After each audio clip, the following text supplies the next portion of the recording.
I'm sure you've probably heard the term AI agent everywhere by now. At the simplest level, an AI agent is just a large language model acting as the brain with access to tool, memory, and the ability to make decisions and take actions. So instead of just chatting with you, it can actually go and do things. It can take actions, it can call APIs, it can write code, it can move data around, and it can actually deploy the code for you as well. Or it can do things like send an email, pull in some data, write a document, and actually go and put it in your Google Drive. All of this. So think of it as giving an LLM arms, legs, and a toolkit. Now, that's the simple definition of what a single AI agent would look like. This is where most people stop. They learn how to build a single AI agent that can reason, maybe use a few tools, and complete a task end to end. But here is the reality. Most real-world AI systems don't just rely on one agent. They rely on multiple agents working together. So in this video, I want to bring down what multi-agent AI systems actually are, why almost every team shipping serious AI systems in production are not just doing single agentic systems, but they're also gotten into multi-agent systems, and how you can start thinking about these systems for the work that you're doing. I'm going to explain all of this to you in the most comprehensive and easy to follow way I can. I've been doing a series of AI Explainer, so if you like this content, please don't forget to subscribe to my channel. And just to let you know that I'm actually an AI professional working in Silicon Valley. So this is coming from true experience, not just a random influencer. Okay, now let's get started. Here is what we'll be covering. The 4 design patterns powering nearly every production level multi-agent system. The 5 horizontal use cases where teams are quietly automating their work that used to be taking an entire department. And the mistake that I see teams making over and over again that I want to save you from before you write a single line of code or build your multi-agent system. Let me tell you why all of this matters right now. The teams that are actually shipping AI in the real world are not just using one super smart agent doing everything. They have moved to entire teams of AI agents working together like a well-run startup, where each agent owns one specific job and they all coordinate to deliver something that a single agent could never pull off. So by the end of this video, you're going to understand all about multi-agent systems. And if words like orchestrator, sub-agent, hierarchical pattern, peer-to-peer network has ever sounded confusing to you, I promise that is going to change today, so just stick with me. Okay, before we get into the design patterns, I want to lock in the foundations. Because trust me on this one shift in thinking about agentic AI is what is the entire difference between what people are building in demos versus what you launch in production. So picture how single AI agent works today. You give it a task, it reasons through, maybe calls a tool or two, and it gives you the answer. It's like having one really smart generalist on your team. They can write, they can code, they can analyze, they can do a bit of everything. But here's the catch. They are still one person. It's one brain, one focus, and one limited context window. Now, instead, imagine that you're building an automated market research pipeline. You need to pull data from the web, you need to analyze it, you need to write a report, you need to validate the numbers, and you need to format it into a presentation. If you give that whole job to a single agent, you're basically asking one human to be a researcher, to be an analyst, to be a writer, a fact checker, and a designer all at the same time. This is where the context window gets bloated. The task gets very complex. And then you start seeing errors compounding on each other in ways that is very, very hard to untangle. And then you'll see that the reliability of this AI system is not really good. This is exactly where multi-agent AI systems come in. So instead of one agent doing everything, you have a team of specialized agents, each with a clear role, which is working together. One agent will go search the web, another will analyze the data, the third will draft a report, and the fourth will validate the numbers. They pass work to each other, they can run things in parallel, and the whole thing is coordinated by what we call is an orchestrator agent. Think of the orchestrator as the project manager. It breaks down the goal, it assigns the task, and it stitches the final output together. I always love sharing my favorite AI tools with all of you, especially the ones that I genuinely end up using in my own workflow. And if you've been following me for a while, you know I've talked about GenSpark quite a bit. It's been one of those tools that I keep coming back to. Now, recently, GenSpark launched a major update with Workspace. And one of the most exciting parts about this new workspace is GenSpark Claw, which I've been using a lot. So I'm really excited to be collaborating with them and showing you how this actually works in practice. Now, if you've heard about tools like OpenClaw and you've been curious but also a little hesitant, this is honestly where GenSpark Claw makes things so much simpler. You don't have to worry about infrastructure, ghosting, or managing anything on your own. GenSpark handles all of that for you, and you can still connect it to the tools that you actually use. For example, I've connected mine to WhatsApp and I've set it up to send me updates directly there. So instead of me checking multiple applications, I just get what I need in one place. Let me give you a few real use cases so you can also see how powerful this can be. The first one is something that I personally use almost every day.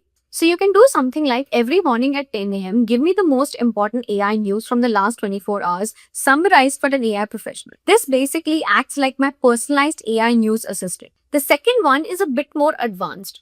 I use it as a weekly AI content strategist. So I tell it to analyze my past week's content performance, combine it with current AI trends, and generate a weekly plan for LinkedIn, Instagram, YouTube, and Substack for AI engineers, aspiring professionals, and tech creators. And actually structures everything out in a very usable format. Here are a couple of ideas that you can try. If you're somebody who's building or learning in AI, you can test this out. You can say something like, create a weekly learning plan for me based on my current skill level in AI engineering, including resources, projects, and checkpoints. Now, if you're working full time and want to stay organized, you can say something like, summarize my emails, Slack messages, and tasks at the end of each day and give me a prioritized action list for tomorrow. And if you're into investing and tracking startups, you can try this one out. Track emerging AI startups and send me a weekly summary of funding rounds, product launches, and key trends. What I like about this, it's not just a chatbot. It actually becomes something that runs workflows for you in the background inside Workspace. And setup is honestly very straightforward. You don't need to be super technical to get started. If you've been thinking about building automations or agents but didn't really want to deal with the complexity, this is a very good place to start. AI Sheets for automating spreadsheet work, AI Developer for coding assistants, AI designer for creative visuals, and so much more. The weight of tools is highly efficient for working professionals. I'll drop the link in the description so you can go and check out GenSpark Claw inside Workspace and try a few of these prompts for yourself. Also, users who are signing up using this link will get free credits. Now, here's the analogy that I want you to hold on to for the rest of this video. A single agent is like a brilliant freelancer. A multi-agent system is like a well-run agency. Both can do good work. But for any complex and long horizon task, the agency setup wins every single time. Because in the agency setup, the writer doesn't have to also be a project manager and the accountant. Each person owns their thing and they are really, really good at it. Now, 3 benefits that I want you to lock in. First thing with multi-agent system is that you get parallelization, which means multiple tasks can happen at the same time instead of one after the other. Second is specialization, which means each agent gets really good at the narrow thing that it has been assigned to do. And the third thing is scalability, because you can add more agents as the complexity grows without rebuilding the whole system from scratch. Now, here is where it gets interesting. Once you understand the why, the next question is how.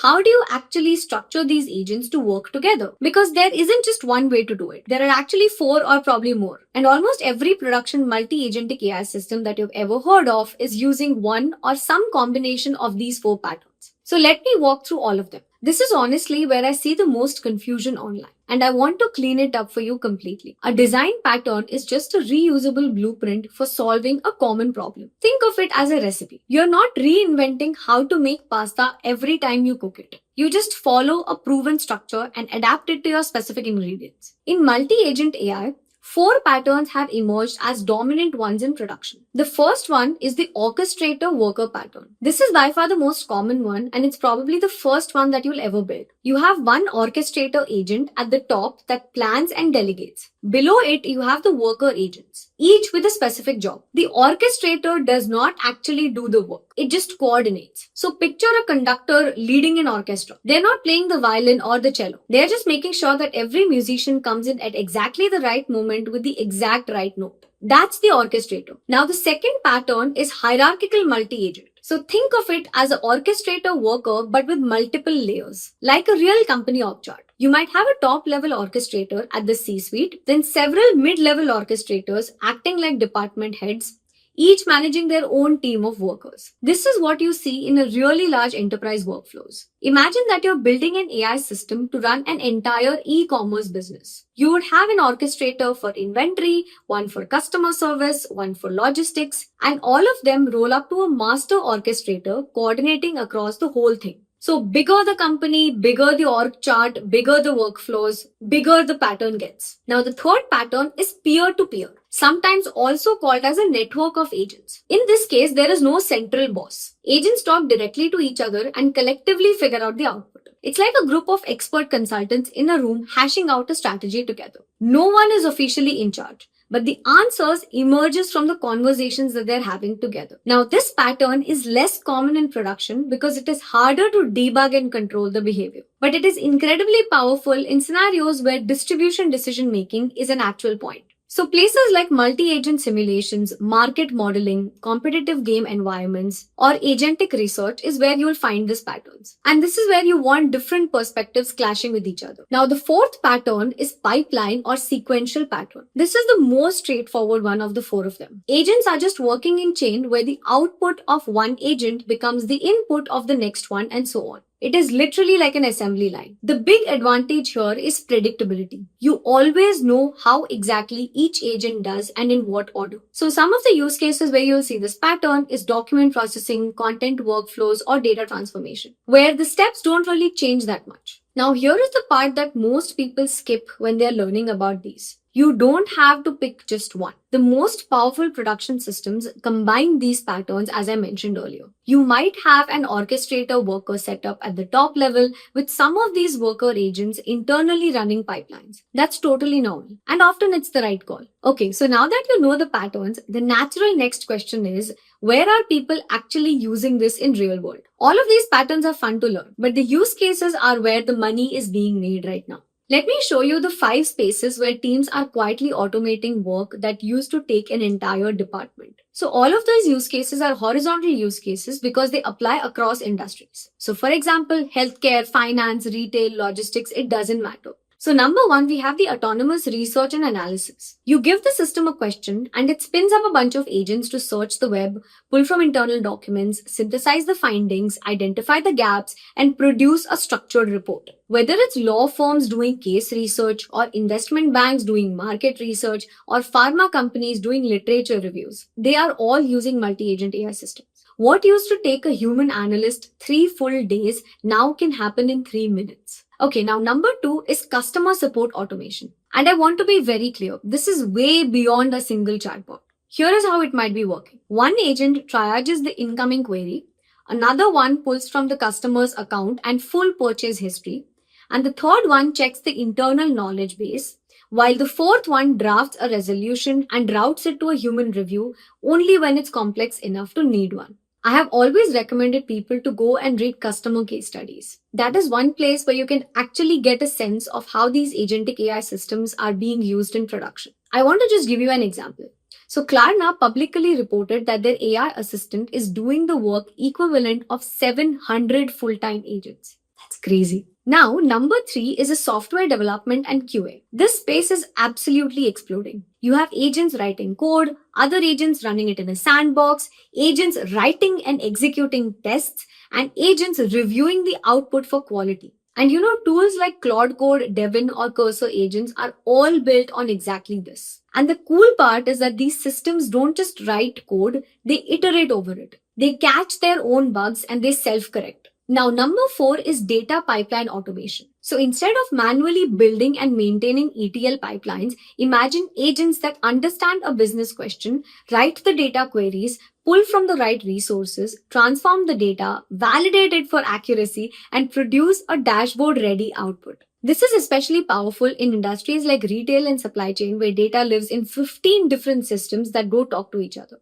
Okay, now number 5 is content production at scale. So in this case, one agent researches the topic, another one drafts the content, a third one checks for accuracy and brand voice, and the fourth one formats it for different distribution channels. Marketing teams are using this to take one piece of long-form content and turn it into dozens of distribution-ready assets in minutes. So think about it, right? A blog post can become a LinkedIn carousel, a Twitter thread, a newsletter section, a podcast script, all from a single source. Now closely understand this, that the pattern across all the 5 of them is the same. The tasks that used to require multiple humans working in a sequence are now being handled by multiple agents working in parallel, with obviously humans staying in the loop for review and oversight whenever it's mattered. Okay, by now I imagine that you're sitting there thinking, this sounds amazing and I want to build one. And I absolutely love that energy. But I have to give you a few more things here because there are 5 things that teams are consistently underestimating when they start building these systems. These mistakes are very predictable, they're very avoidable, and the next 3 minutes might literally save you from weeks of rework. So just stay with me. So mistake number 1, and this is a naive one, is jumping into code before you have even decomposed the task. This has been a major time killer. Teams open up Cursor and just start writing agent code before they've actually mapped out what each agent is responsible for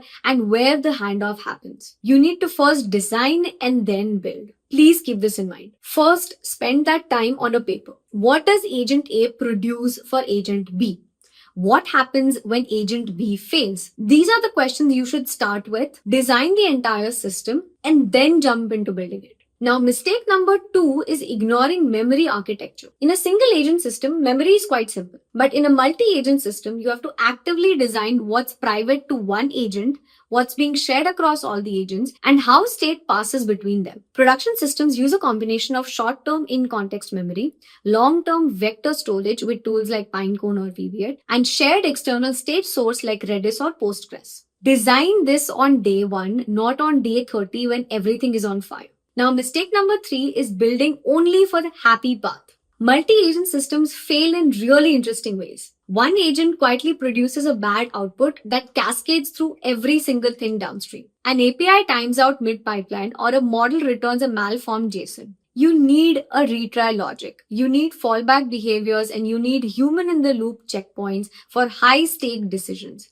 So build for failure from day 1 always. Now, mistake number 4 is skipping observability. If you cannot trace what each agent did, what it was given, and what it produced, you cannot debug the system when something breaks. And things will break. Tools like Langsmith are building serious tracing and evaluation toolings which is specific for agentic systems. So use any of them, and your future self at 2 a.m. debugging a production issue will thank you. Okay, now mistake number 5, the one I see most often. Starting way too complex. I see teams designing elaborate 8-agent system for problems that 2 agents could solve perfectly well. More agents mean more coordination overhead, more failure points, and more ways things can go wrong. So start with one orchestrator and 1 or 2 worker agents and see them working end to end. Add complexity only when you genuinely hit a ceiling and not because it sounds cool on a whiteboard. Okay, I know that was a lot. So if you're walking away from this video, remembering one thing, let it be this. The simplest multi-agent system that solves the problem will always beat the most elegant one that does not ship. So always think about scalability and reliability on day 1 when you're building things. Alright, at the end of the day, this is just a YouTube video, so I can only cover so much. I'll be adding some more resources in the description below, so you can go check those out. Now, if this video fired you up about actually building agentic AI systems, I want to tell you about something my co-founder Arvind and I have been building. It's called the Gen Academy and it's an AI educational institute on the mission to train people to become the top 0.1% of the AI professionals in the world. Here is why I'm so proud of what we have built. Our flagship program is a 7-week certification called Mastering Agentic AI Systems. It's a live cohort and not a pre-recorded video that you watch alone in your room.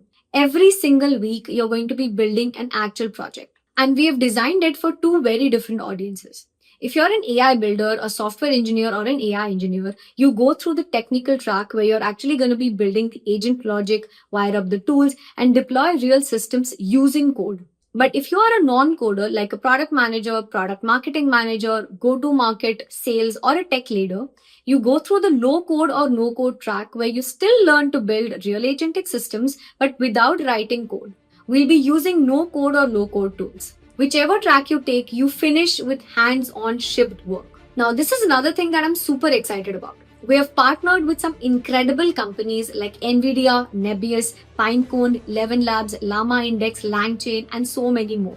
Their teams come in to give guest lectures, which means you're not just learning from us, you're learning directly from some of the other top AI experts. And you're going to get free tools from them. And these are tools that is actually being used in production. So you're going to get hands-on experience with what is being a demand in market. And a couple of really important things. This certification is L&D budget eligible at most companies, which means that most of you can get your manager or your company to reimburse the full cost of the certification. So genuinely just ask. And specifically for my YouTube audience, we have a special discount available. All the details on the certification and the discount are in the description below. If you are a team lead or a manager and you want to enroll your whole team, just shoot me an email. My email is also in the description below. And if you haven't subscribed yet, please do it now and hit that bell icon so you don't miss what's coming next. I post regularly about AI and machine learning career tips, free resources, deep dive explainer videos like this one, and honestly, just my journey as an immigrant building a career as an AI leader in the US. I keep it very real and very personal, and I think you'll find it valuable. Alright then, I'll see you in the next one.